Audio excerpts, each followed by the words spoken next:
Bonjour, j'espère que vous allez bien. Je vous reviens aujourd'hui pour vous faire une vidéo guidée 2. Et cette fois-ci, ce sera avec deux fonds de teint, les deux fonds de teint que je possède actuellement, à savoir le Skin Equal de chez Madara Cosmetics, et le Aloe Nourish Foundation de chez 14 Cosmetics. Donc comme pour les autres vidéos, ce que je vais faire, c'est vous décrire un petit peu le grammage, le prix, les composants, ce que la marque revendique du produit. Et après je vous ferai du coup la moitié du visage avec l'un et l'autre. Et du coup je vous donnerai mon avis par la suite. Du coup je vais commencer avec le Skin Equal. Donc il fait un format 30 ml pour 33 €. C'est un flacon vert. Il existe en 10 teintes. Pour le Madara, je suis à la 4e teinte pour vous donner un peu l'ordre d'idée. Il a une protection solaire de 15. La marque nous dit qu'il unifie, illumine, qu'il a une haute couvrance, donc modulable de moyenne à totale, qu'il est hydratant, qu'il ne marque pas les ridules et les zones de sécheresse, du coup dû à l'hydratation, que c'est une texture crémeuse, il est bio, vegan, cruelty free. Au niveau des ingrédients, on a en premier ingrédient de l'aloe vera, ensuite on a un émollient agent de texture, un autre émollient qui remplace les silicones, de l'oxyde de zinc, un humectant, un émulsifiant, de l'huile de riz. Donc voilà pour les 7 premiers ingrédients. Et ensuite en actif vraiment naturel, on a de l'huile végétale, de l'huile de tournesol, de la cire de riz, de l'extrait de fleurs ou encore de fruits. Donc voilà pour le Skin Equal. Et pour le Aloe Nourish Foundation qui est ici, il fait également 30 ml pour 50 €. C'est un flacon plastique. Il existe en 10 teintes et moi je suis placée à la 3e teinte.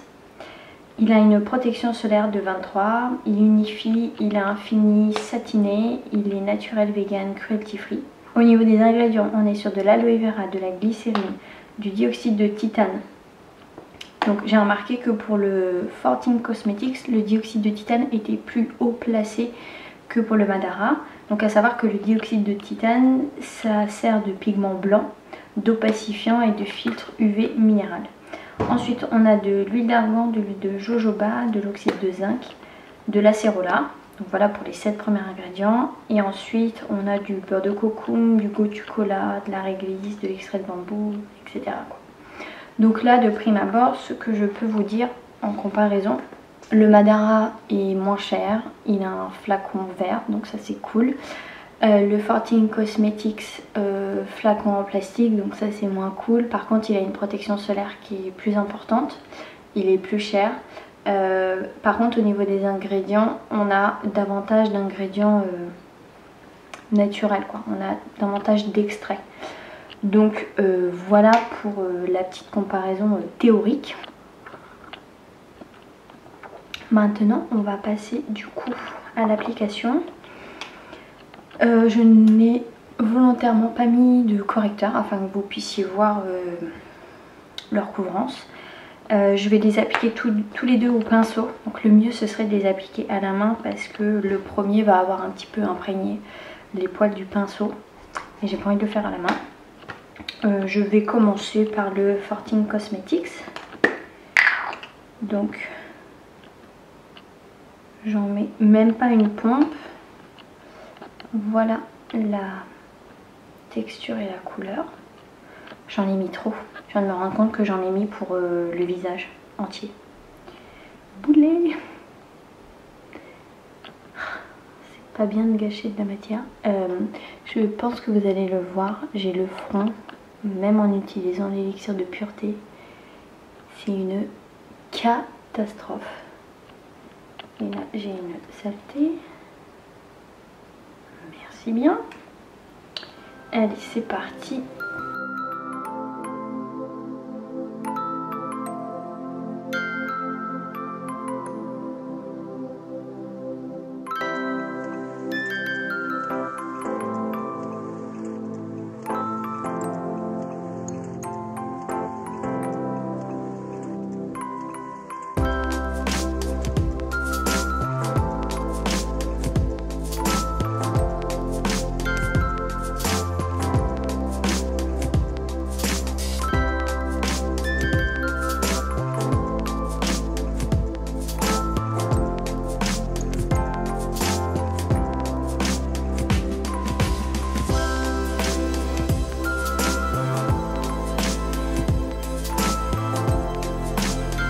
Donc voilà pour la première application.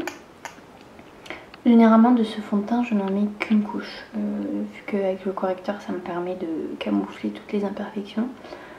Vous pouvez quand même, j'espère, voir au moins la différence sur les joues. Là on voit que je suis beaucoup plus rouge, bon en même temps j'ai plus d'imperfections ici que ici, mais on voit quand même une amélioration de la peau.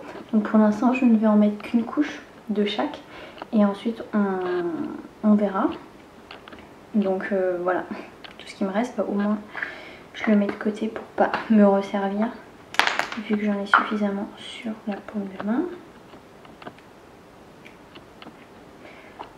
Là aussi je pense que j'en ai trop mis. Donc ce qui est assez étrange c'est que vous pouvez voir la différence de teinte qui est juste flagrante. Là on a le Madara et là on a le 14 Cosmetics. Mais en fait sur ma peau je trouve que le Madara rend pas aussi foncé. Assez étrange me direz-vous. Hop, je vais en prendre.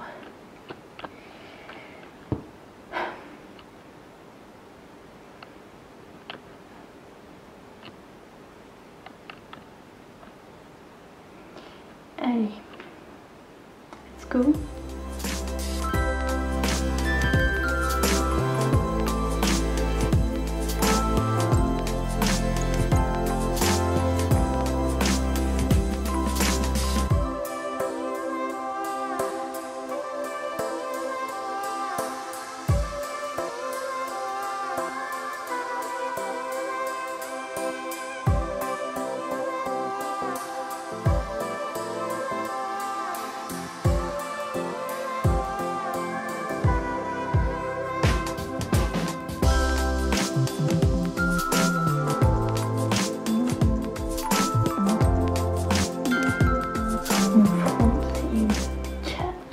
Avec ce confinement, c'est un truc de dingue. Donc voilà, je pense pas que vous voyez une grande différence au niveau de la teinte. Effectivement on voit que c'est un peu plus foncé, mais franchement il n'y a pas une démarcation de dingue.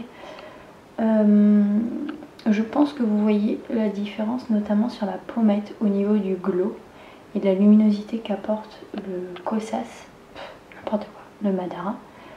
Tandis que là on en a beaucoup moins parce que celui-ci a un fini satiné semi-mat alors que celui-ci a vraiment un fini glowy. Si je passe ma main, je vais passer l'autre. Je pense pas que vous voyez une réelle différence, mais là c'est le 14 Cosmetics et effectivement je trouve qu'il y a moins de matière. Le Madara est quand même un petit peu plus gras, même si franchement ça reste très raisonnable. Donc je vais en remettre une couche, chose que je ne fais pas, mais vu que là j'ai pas de correcteur, on va quand même essayer de faire un teint convenable.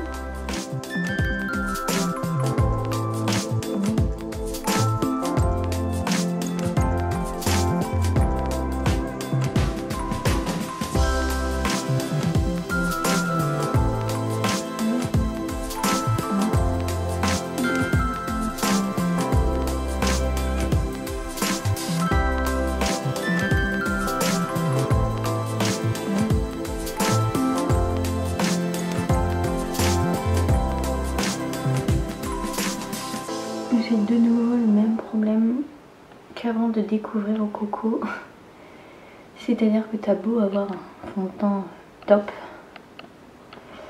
Mon dieu, ce fond. Et bah franchement, il ne m'avait pas du tout manqué. Je suis blasée. Je vais rajouter du coup de ce côté-ci du Madara.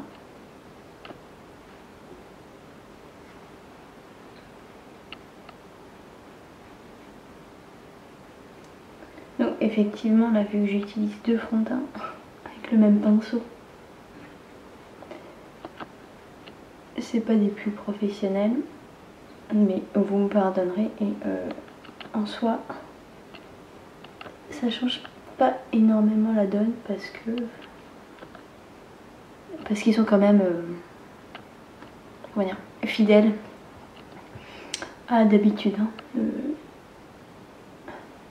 le Madara est quand même...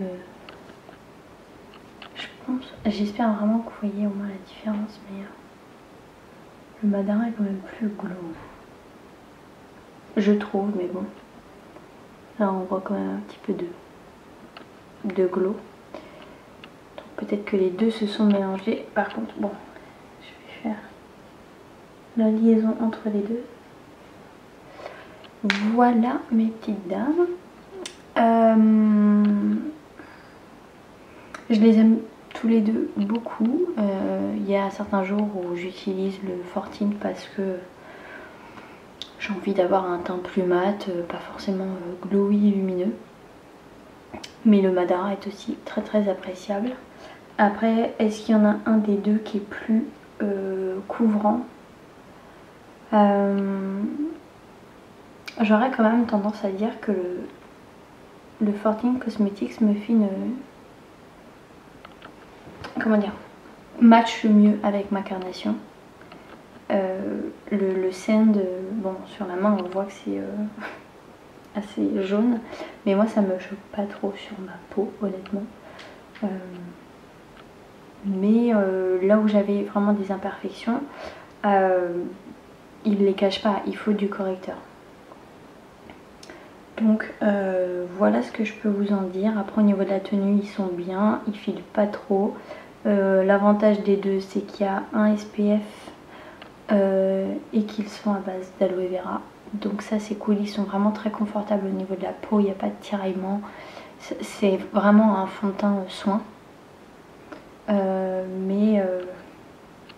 Là je vous avoue que d'avoir les deux sur le visage, j'ai quand même une préférence pour le 14 Cosmetics et ça a toujours été. Bon, l'inconvénient c'est qu'il est plus cher et pardon, j'ai bugué, et que c'est un flacon plastique.